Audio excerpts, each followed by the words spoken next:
Bueno, Agus, antes que nada te quiero agradecer por el tiempo. Sé que estás a mil, estás siempre de gira, con lo cual que me dediques un espacio acá para el canal, te lo quiero súper agradecer. No, muchas gracias a vos, Manu. La verdad que es un gusto poder tener esta conversación con vos, así que gracias por la invitación. Mirá, antes que nada, contanos un poco de vos, de quién sos, quién es Agustín Laje, sé que estudiaste en Córdoba, sé que después estudiaste en Washington. Súper resumido, ¿quién es Agustín Laje? Bueno, yo tengo 33 años, soy de Córdoba, Argentina. Eh, Estudié primero 3 años de ingeniería en sistemas, Ok. buscando la moneda, digamos así, bueno, ¿qué me puede dar de comer? La revolución informática. Yo además hacía páginas web, así que en su momento pensaba que la informática era mi modo de vida y mi medio de vida. Y mientras tanto iba estudiando política por gusto, como hobby, ¿no? ¿Cuál era mi hobby? Bueno, mi hobby es estudiar de temas de historia, de política, y escribí un libro, y ese libro me generó una beca en Washington, que es la que vos estabas mencionando, para estudiar contraterrorismo, porque era un libro sobre el terrorismo en la Argentina de los años 70. Y cuando fui a estudiar a Washington esto, estudié por primera vez entonces la ciencia política de manera directa y ya no como hobby, con lo cual regresé a Argentina, me, digamos, me di cuenta que tenía que abandonar ingeniería, la abandoné, pasé a ciencia política, estudié licenciatura en ciencia política, seguí escribiendo algunos otros libros mientras estudiaba en la carrera y hice después un máster en filosofía y ahora estoy haciendo un doctorado en filosofía. Entre medio, la publicación por la cual más se me conoce, digamos, no solo en Argentina, sino internacionalmente, fue El Libro Negro de la Nueva Izquierda, que es un libro que escribí junto con Nicolás Márquez en el 2016 y que continúa teniendo vigencia, actualidad total. De hecho, continúa encabezando rankings de ventas en Amazon.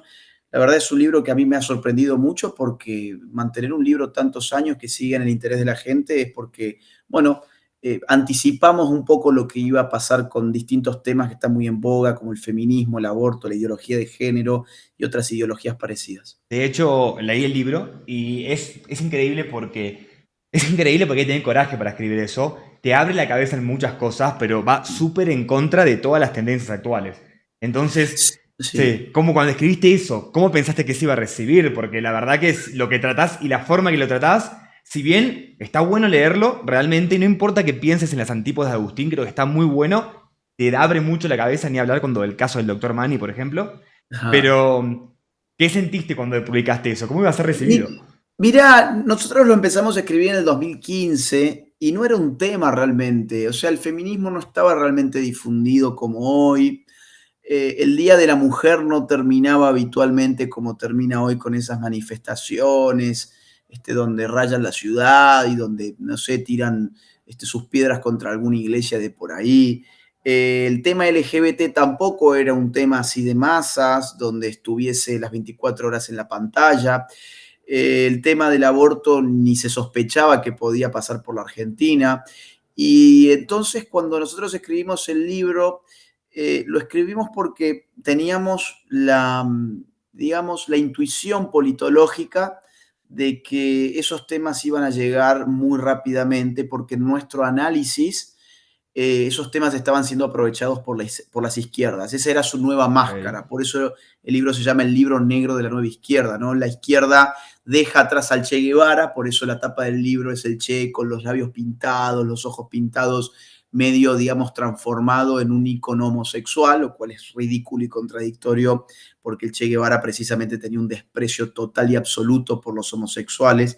De hecho, los recluía en campos de trabajo forzado para tratar de convertirlos en base al trabajo forzado, justamente, en Ahora, la el Che península de Guevara Buenos no es Aires. reivindicado por las izquierdas, que las izquierdas no tienen la bandera hoy LGBT.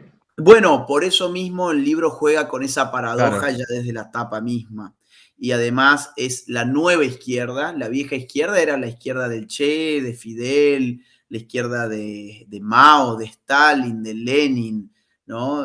Y la nueva izquierda es una izquierda muy light, en el sentido de que ya no va a agitar banderas revolucionarias de clases, sino que va a agitar revoluciones sexuales. Esa fue la predicción del libro, digamos así. Capaz que la palabra predicción suena muy exagerada, pero Sí. esa fue la anticipación politológica del libro. La izquierda hoy se transforma y transforma con ella un Che Guevara medio trasvestido, digamos así. Y eso obviamente molestó mucha gente.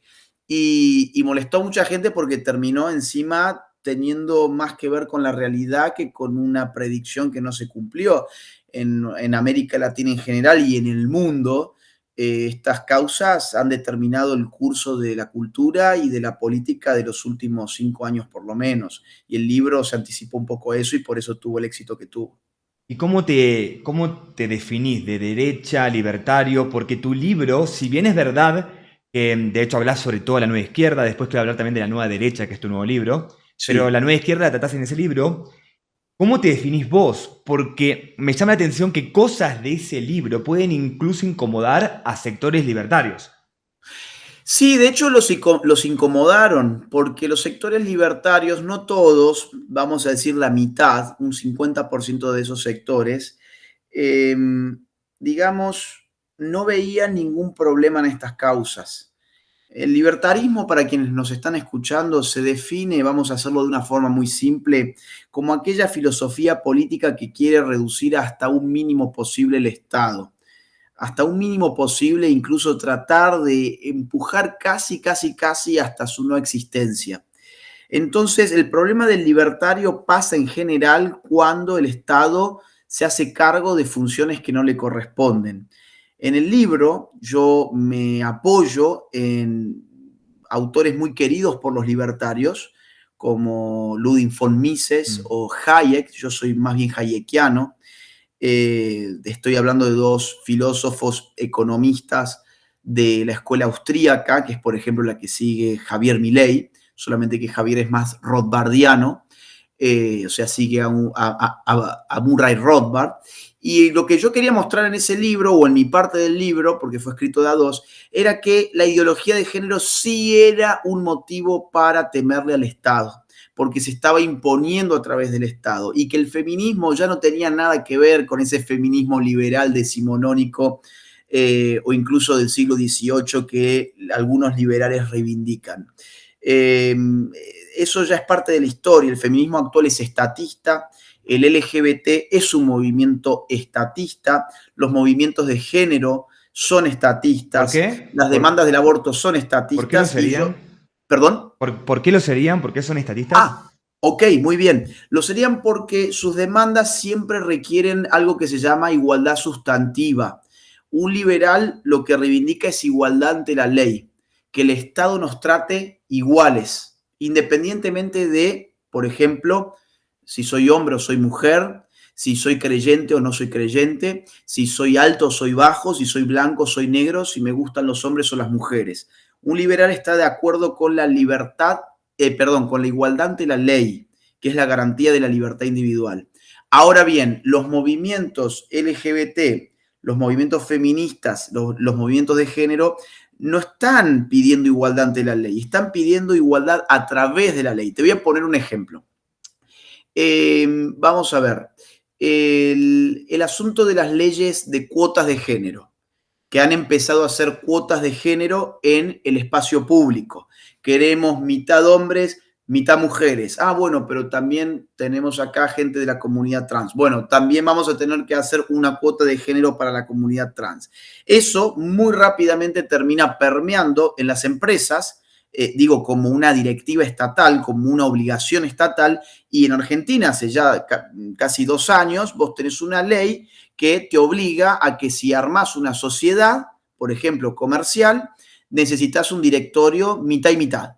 Y uno dice, ¿y por qué? Quizás yo con Manu somos amigos, estamos en Argentina, queremos hacer nuestra empresa y resulta que porque los dos tenemos genitales masculinos, vamos a tener que buscar a 2 personas con genitales femeninos porque el Estado quiere que cumpla una cuota. Es absurdo. O te pongo otro tipo de ejemplo. La comunidad trans, cuando milita dentro del lobby LGBT, exige, por ejemplo, que se los llame con determinados pronombres. Para poder obligar a una persona a utilizar un determinado lenguaje, yo tengo que utilizar al Estado. Un ejemplo muy claro es el de Nueva York o el de California. Hoy en estos 2 estados, una persona que trate con un pronombre de género equivocado a otra persona, en el caso de Nueva York va a tener una multa de hasta $150.000 o en el caso de California hasta $250.000. Esto significa que yo, por ejemplo, llamándome Agustín, si yo me autopercibiera Agustina y Manuel me trata de él en vez de ella, Manuel me está tratando a mí conforme a un pronombre de género que no se adecua a mi autopercepción.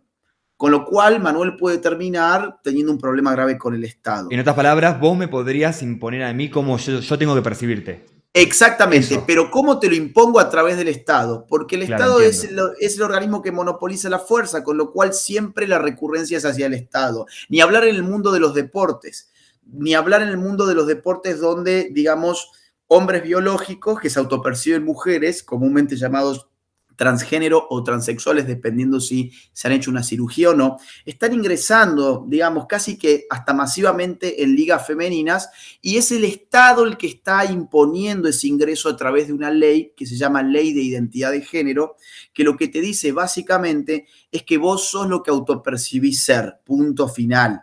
Entonces, si los equipos rivales, por ejemplo, de la liga de fútbol femenino están queriendo jugar solamente con mujeres y hay un problema porque hay una ventaja deportiva en el hombre por un montón de razones biológicas y se nota después en la cancha de fútbol, bueno, no hay ningún problema allí porque el Estado es el que termina decidiendo qué es lo que esa liga tiene que hacer en términos de género. Entonces ahí tenés algunos ejemplos, algunos más graves, otros más anecdóticos, donde se muestra que finalmente la ideología de género, el feminismo y en algunos casos los lobbies LGBT siempre terminan recurriendo al Estado y por eso amplifican el Estado.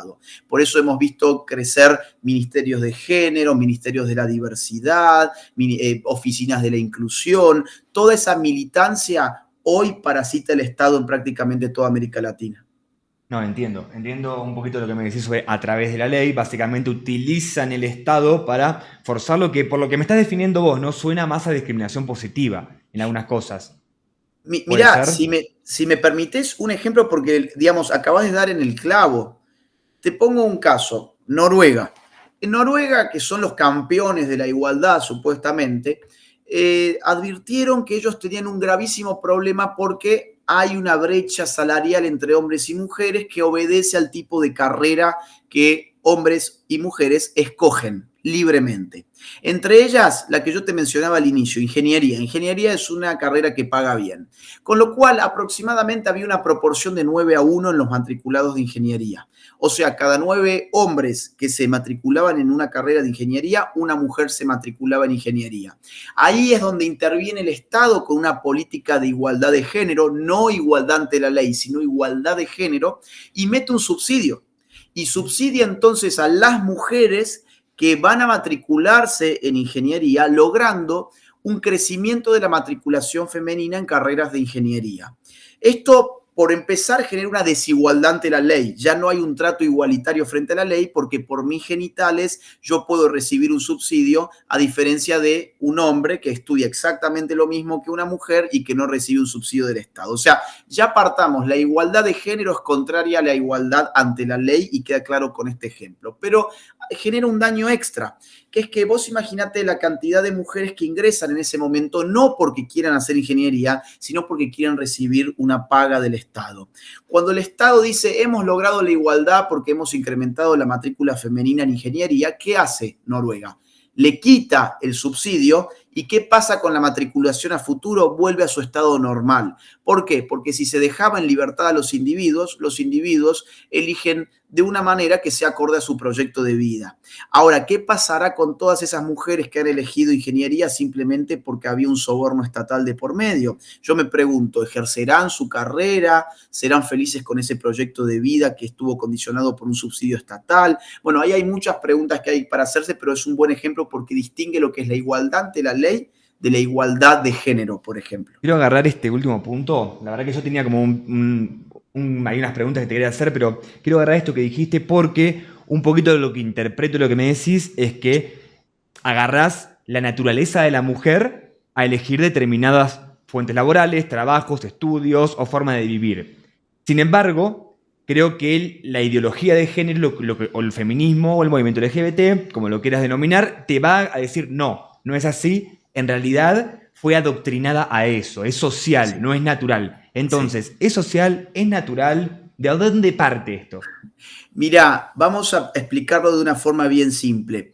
El ser humano es un animal y por lo tanto tiene naturaleza, pero no es solamente un animal, tiene una dimensión cultural, es un animal cultural, por lo tanto tiene un margen muy amplio de creatividad.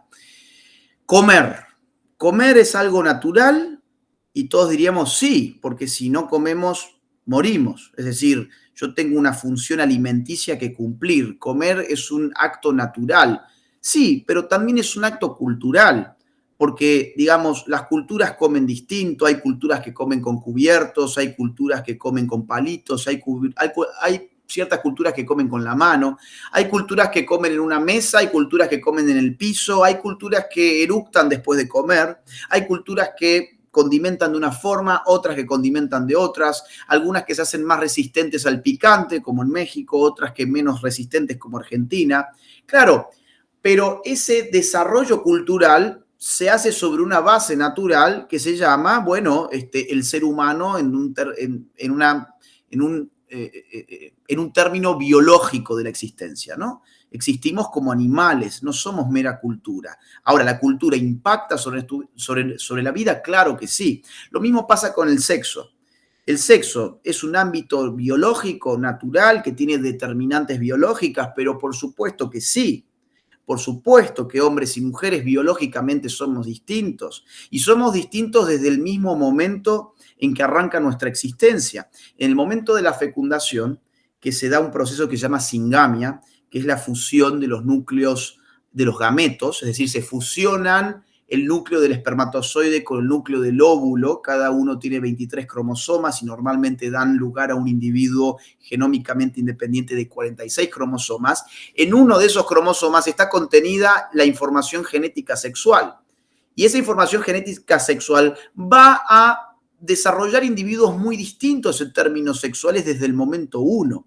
Por lo tanto, ¿somos distintos sexualmente por naturaleza? Sí que lo somos. Incluso nuestra función reproductiva es totalmente distinta, pero complementaria al mismo tiempo, en el sentido de que nuestra sexualidad es binaria.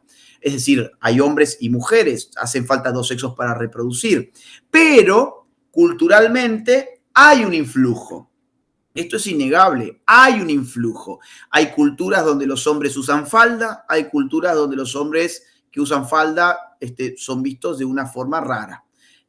Hay culturas donde las mujeres se maquillan los ojos, hay culturas donde los hombres se maquillan los ojos. Piensen en, no sé, las imágenes del antiguo egipcio, del antiguo Egipto.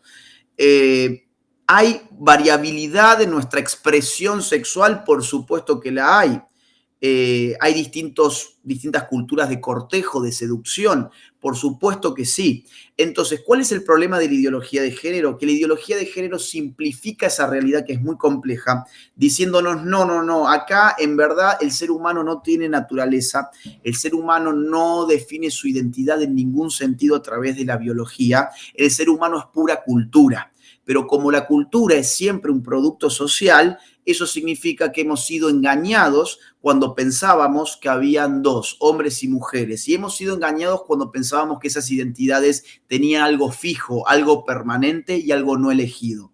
Lo cierto es que como la cultura es totalmente versátil y ahora concebimos el mundo de la sexualidad como pura cultura, la sexualidad se vuelve totalmente versátil.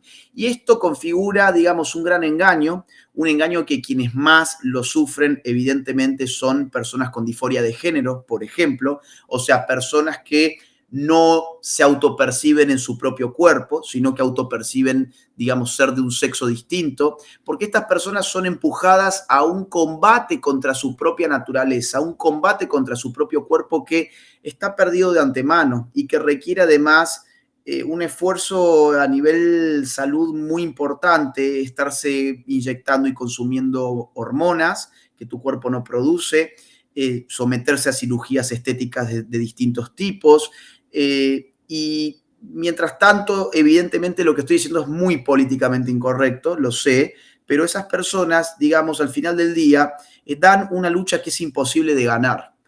Hay una biología, hay una naturaleza sexual vos podés creer en la propaganda y en lo que ves en Netflix de que el sexo se puede cambiar como el color de la camisa, pero eso no es verdad y hay muchos transexuales que terminan sufriendo muchísimo precisamente por haber creído que eso era posible y era real.